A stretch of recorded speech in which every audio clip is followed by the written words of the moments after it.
Đi nào, ở châu. Chớ chớ. Mà giấy mẹ đại. Mất gần nào.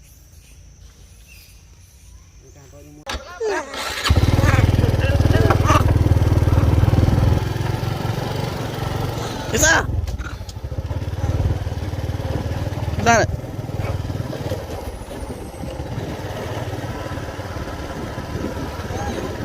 Trời trời. Bông prap rồi. Prap mê mê rồi. Chợ ban mau ở đây đây. Ban mau như là tất cả các này thì này.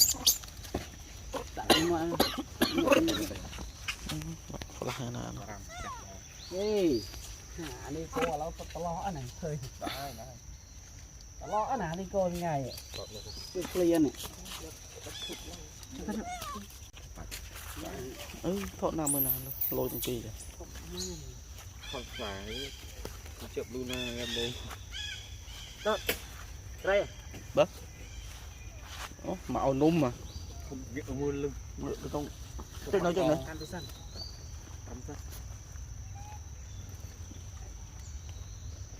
Bánh hai ơi nôm này.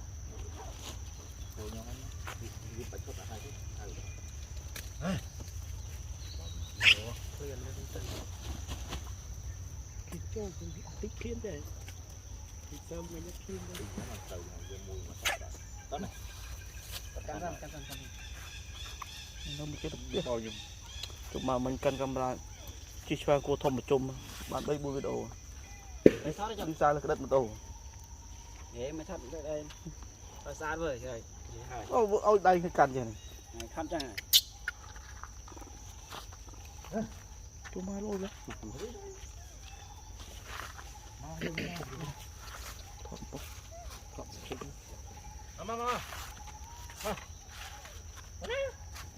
Clip ra đâu?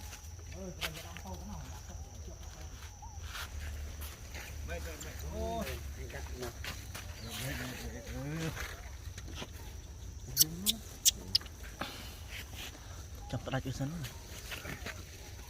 Đốt bò thân nó xăm. Vết đồ này vết ok. Cọt lọt ông miel. À đằng đó. Chợ tôi sân đó. Men on, vết sao? Trong cào vết liền vết. Xa vết sao? À. Để bị chết bắt. Đã từng biết cả. Nó đi vô mới tí đây nè.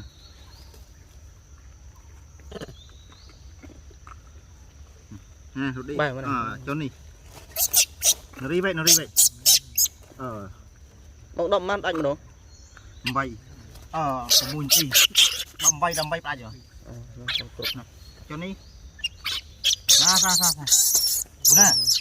Đúng nè. Bỏ này gì?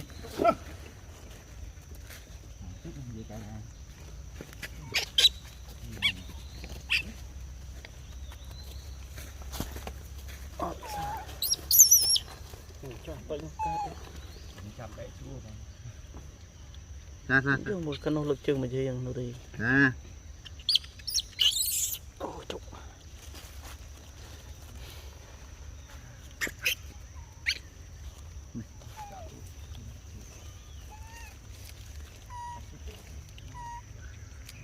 Nó đi vậy. Hai con. Mơm khơi rồi áo sốt chứ anh.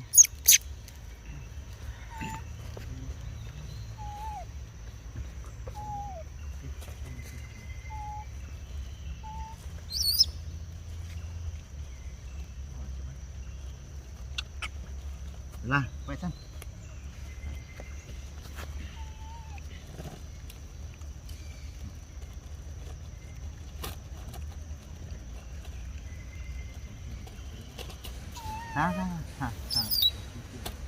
Ha. Cho ní. Cho ní.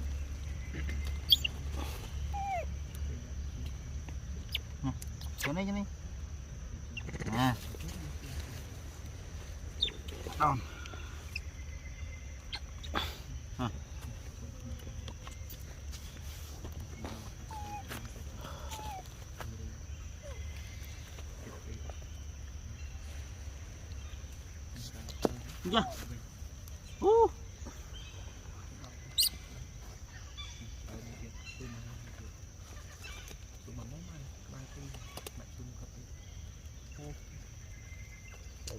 xa cái thôi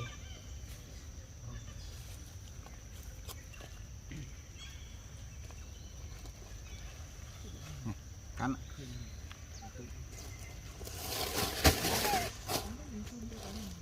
rồi lucky đòn cả một đó là chứ là quý dân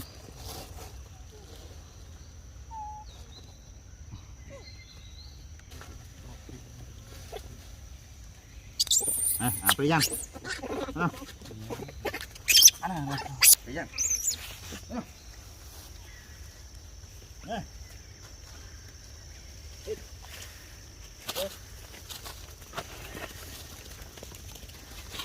mấy mà nhà đâu Tôi bắt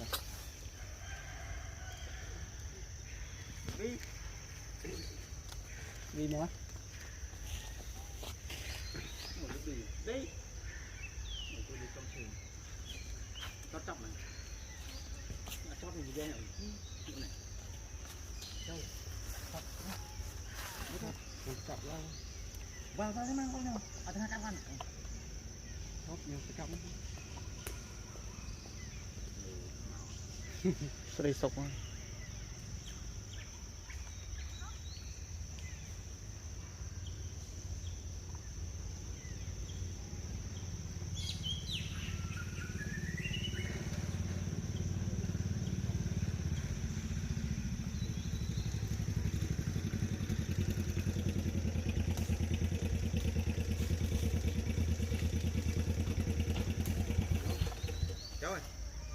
cho ok thế nào hả cho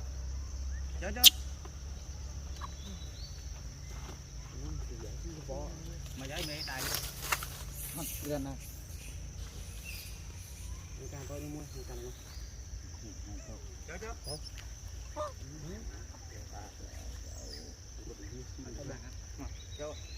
chân thôi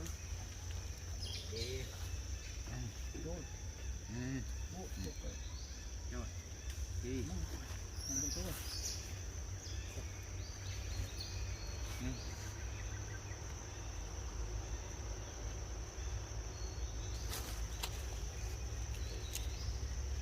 đó